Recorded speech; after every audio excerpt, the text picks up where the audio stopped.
a trailer park. Typecasting. Yeah. Hey bro, I'll typecast myself. Yeah. It means I got a fucking paycheck. You know what I'm Man, saying? gosh. I'll sell out. That's the whole fucking point of the term, selling out. You sell out, Right. make some fucking money. Yeah. So I'm gonna try to hook this up now that I know that this is the deal. But I know Hannah's so nervous about what I'm gonna say next. But how metal are you? How not very metal at all. That might be a strike. No, we hate talked Metallica. about it. I hate Metallica. too. Dude. Okay? Wait a second. But is this recent Metallica or like? No. Hold on. Metallica? I take a stance to Metallica the same way I take a stance to the Grateful Dead. Yeah. When I meet a Deadhead, they're like, "You like the Dead, bro?" And don't get me wrong, I sold acid in high school and love acid. Acid is my favorite drug in the world. I fucking hate the Dead. If somebody tells me, "Do you like the Dead?" I always go, "I like that song, Touch of Grey." And then I watch their fucking heads explode. That's the pop song. Yeah. I know. I do the same thing to Metallica fans. I'm always like, "Yeah, Enter Sandman, bro," and like they fucking lose their brain. Nothing else matters. It rocks. Yeah, dude. Look, man.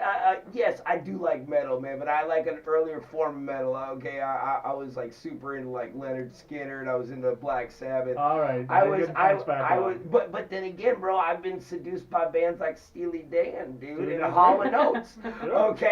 I got a friend to this day. This day, my boy Todd gives me shit every time. He's always like, "What do you want to listen to?" Hall & Oates. Every time. And I'm like, "Fuck you, bro." Okay.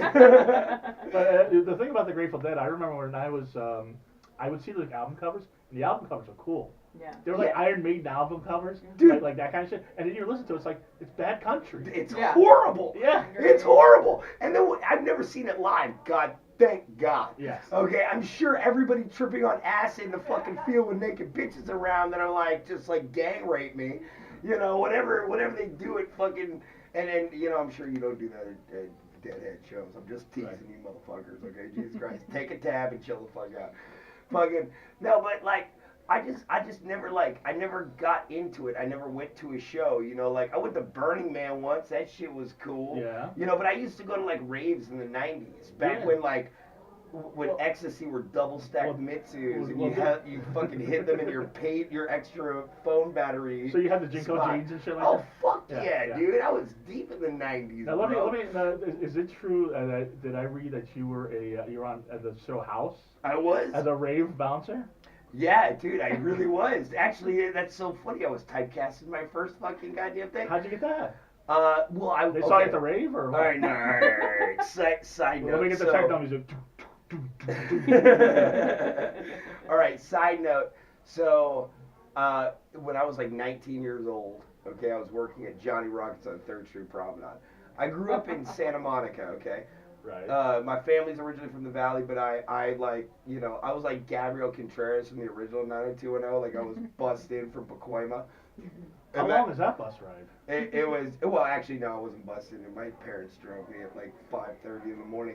I actually listened to Howard Stern every morning on the way to school. It was like the best memories of my childhood, to tell you the truth. That explains a lot. I remember the day when Howard Stern saved that man from the Washington Street Bridge. When he was like, the guy called him Howard. He's like, "I'm gonna fucking jump," and Howard was like, "Chill out, bro," and talked to him for like 7 hours.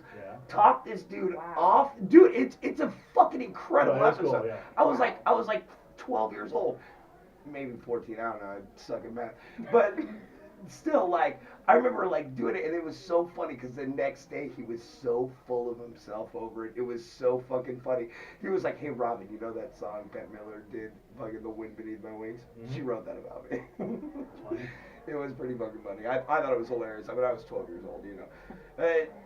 Howard was a man, and whatever. I'm digressing here. Yeah. So I grew up in Santa Monica. What was I talking about? We were getting to how you yeah. got on the the TV show House. Okay, all right. So I was living in Santa Monica. I was out of high school. I hadn't joined the army because Bush had just become president, and I was like, "Fuck that."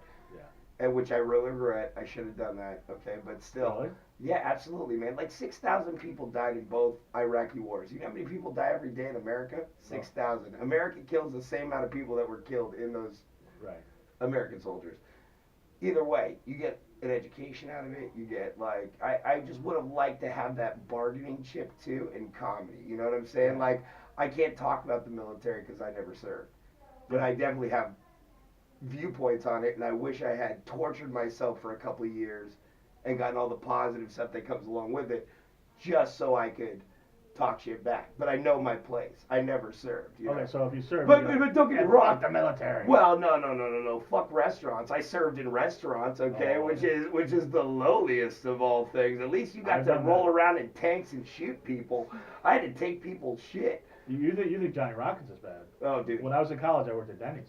Oh. That's the worst. That is the worst. That is the worst. I'm sorry, I've never done that. Johnny Rockets was bad when I was 19. But back to my story. So I was 19 years old. Yeah. And this chick comes in. She had curly blonde hair, and I'm like, and she was a to-go order, which was like free for anybody to grab. Yeah. So I rolled up to her, and I had a buddy before that who was like, yeah, I moved from here to San Diego to be an actor. And I was like, you can't just be an actor, bro. You gotta be like drama class and shit like that. And he was like, no, you can just be an actor.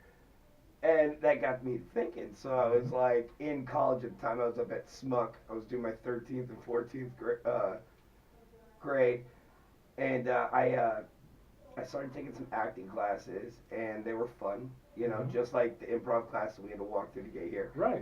And Except yours was fun. Well, that was actually fun. I wasn't I'm bad. kidding, I'm kidding. She was actually doing a really good job, and on top of it, they were getting better each time. And Right. like, really, They were giving him good advice. they were discovering things, and that's what improv's all about, you Right. know. So, okay, back to the whole thing. So I was an actor, okay. So basically, Jen Houston was this chick with blonde hair. She came into the thing. I hit on her. She was like, "You're fucking cute. Are you an actor?" I had done 2 classes at MCMC. I had no headshots, photos, nothing of me, and I was like, "Yeah, sure, I'm an actor," you know. She got my information, hit me up the next day. She brought me in. She was actually the casting director for Martin Scorsese's The Aviator. Wow. And I auditioned for 2 one-line parts. I still remember the lines to this day. It In was, The Aviator? one was, well, there goes our meal ticket. The other was, welcome to the Flight Academy. That's what I had to do. It was that fucking easy. I'd never done an audition in my life. I skateboarded to the audition in 96-degree heat, okay?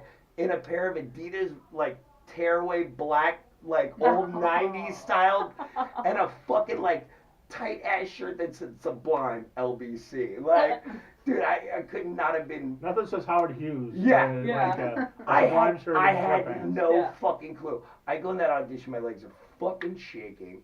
I'm like scared shitless. I've never done anything like this before my entire life. She kept that tape. I heard nothing from them for 7 months. She kept that tape, went back to New York. She had a friend named Christy Thomas who was coming to LA to be a manager. And she literally like handed the tape off and was like, find this kid. Here's his number. Find this kid. She came to LA. She like called me up one day. I was fucking broke as a joke. I pulled a full on Scarface at Johnny Rockets. I was like, fuck you, you're cool, and fuck you, I'm out, you know. And like I was dying.